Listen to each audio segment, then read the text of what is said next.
কোথায় যাচ্ছ? প্রতিজ্ঞা পূরণ করতে। কৃষ্ণ, তোমার প্রথম পুত্র প্রদ্যুম্নর বিয়ে হতে চলেছে, এখনই যাবে? যেতেই হবে, কারণ নিয়তির চক্র শুরু হয়ে গেছে রাধা। এই বিবাহ হবে, আমি থাকি বা না থাকি। কিন্তু যে কাজের জন্য আমাকে যেতে হবে তাতে বেশি দেরি করা যাবে না। কিন্তু ফিরবে কবে? যাচ্ছই বা কোথায়? তার কাছেই যাচ্ছি যিনি আমার জন্য অপেক্ষা করছেন। তুমি আমার জন্য অপেক্ষা করো না রাধা, আমার সময় লাগবে। কত সময়? বলতে পারবো না, সবকিছু আমার আরাধ্যের ওপর নির্ভর করছে রাধা। এবার আমি আসি।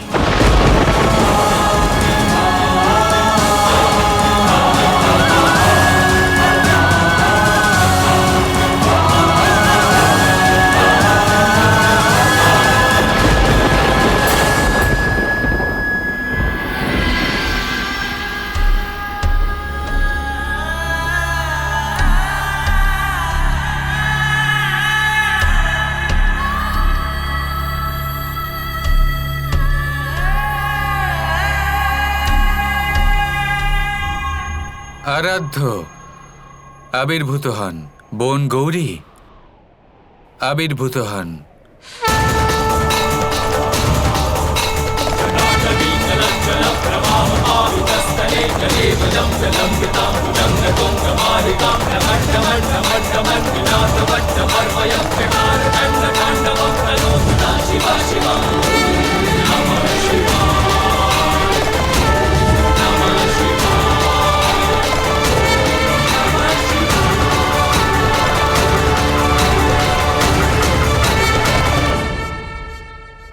হে আরাধ্য, সমাপ্তির সূচনা কি হয়ে গেছে? হ্যাঁ, আপনি ঠিক বলেছিলেন মহাদেব। প্রথম ব্যক্তি যিনি নিজের বিবেক দৃষ্টি হারাবেন সে আমারই ছায়া হবে, সে আমারই প্রতিচ্ছবি হবে। আর তিনি হলেন আমার অর্ধাঙ্গিনী জাম্বুবতী। এবার সময় এসে গেছে, যেভাবে কোথাও সৃজন হয় সেখানে বিধ্বংস হওয়াও সুনিশ্চিত। যেভাবে যেখানে মহাদেব আছেন সেখানে মহাকালও আছেন। যেমন কোথাও লাস্য থাকলে সেখানে তাণ্ডব তো হবেই। আমি এই নিয়তি চক্রে নিজের ভূমিকা অবশ্যই পালন করব। শ্রীকৃষ্ণ, বলুন কি করতে হবে আমাকে?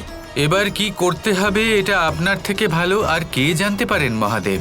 না আরাধ্য, এবার আপনাকে নিজের মুখে চাইতে হবে, এটাই সময়ের দাবি। যেমন আমার আরাধ্যের ইচ্ছে। মহাদেব, নিজের অর্ধাঙ্গিনী জাম্বুবতীর জন্য আমি পুত্র চাই।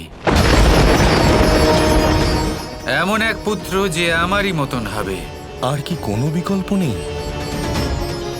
না মহাদেব, পিসি গান্ধারী মহাদেবের নামে অভিশাপ দিয়েছিলেন ওনার সমস্ত তপশক্তি আপনার থেকেই পাওয়া। আর কোনো বিকল্প নেই। আর যেহেতু এই সমস্ত শক্তি আপনার, তাই এটা আপনাকে সার্থক করতে হবে। আমার এই পুত্রের মধ্যে আপনারও অংশ থাকা উচিত, তাই না মহাদেব? তাহলে কি মহাদেবের অংশ ওনার আরাধ্য কৃষ্ণের দ্বারকার পতনের কারণ হবে? এই কলঙ্ক তো সহ্য করতেই হবে গৌরী।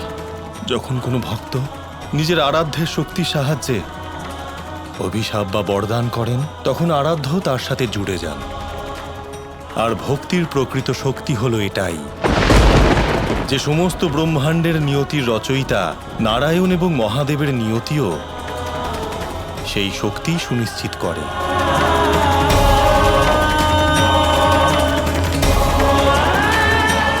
কিন্তু শ্রীকৃষ্ণ,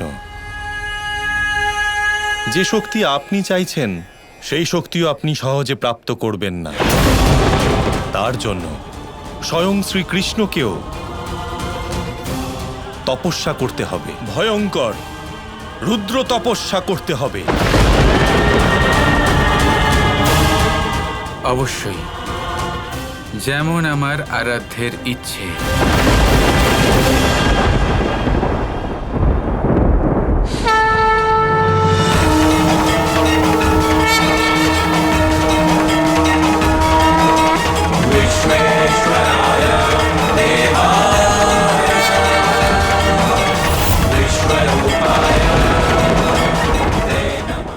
যতক্ষণ না আমার অর্ধাঙ্গিনী জাম্ববতীর সন্তান প্রাপ্তি হচ্ছে ততক্ষণ আমি এখানেই দাঁড়িয়ে থাকব এইভাবেই। না জলগ্রহণ করব, না অন্ন গ্রহণ করব, আর না বায়ু। শুধুমাত্র মহাদেবের নাম জপ করব।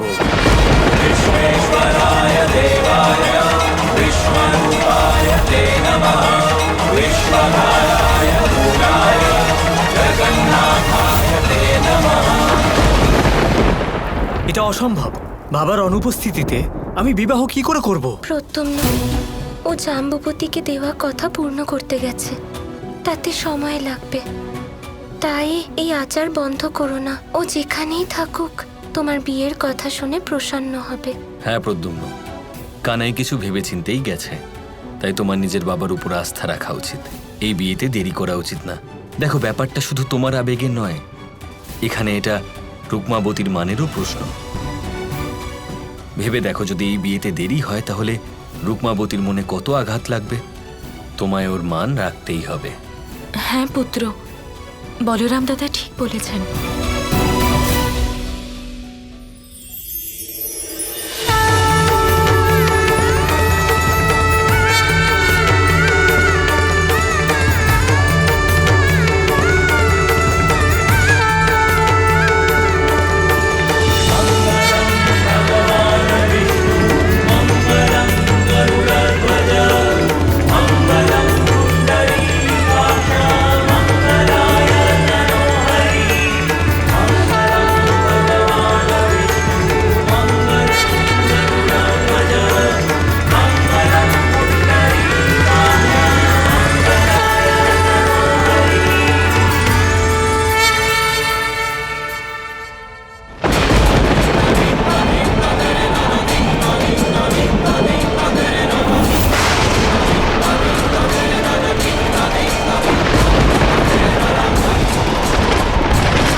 মহাদেব, 1 মাস হয়ে গেল, কৃষ্ণ এখনো তপস্যা করছেন। এত ভীষণ তপস্যা কেন মহাদেব? আমার আরাধ্য তপস্যা করছেন গৌরী। এটা কোনো সামান্য মুহূর্ত নয়। যতটা জটিল আর কঠিন এই তপস্যা, এর পেছনের লক্ষ্য আর কারণও হলো ততটাই গুরুত্বপূর্ণ। আর খুব শীঘ্রই এই লক্ষ্য সমগ্র সংসারের সামনে চলে আসবে, যা দেখে এই সংসারও আশ্চর্য হয়ে যাবে।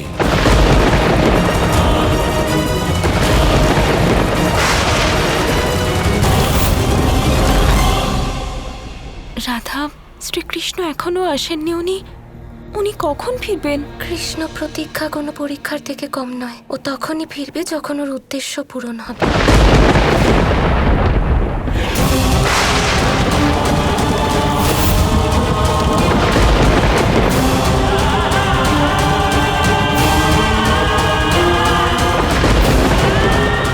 এমন কঠিন আর ভয়ানক তপস্যা শুধু আমার আরাধ্যই করতে পারে।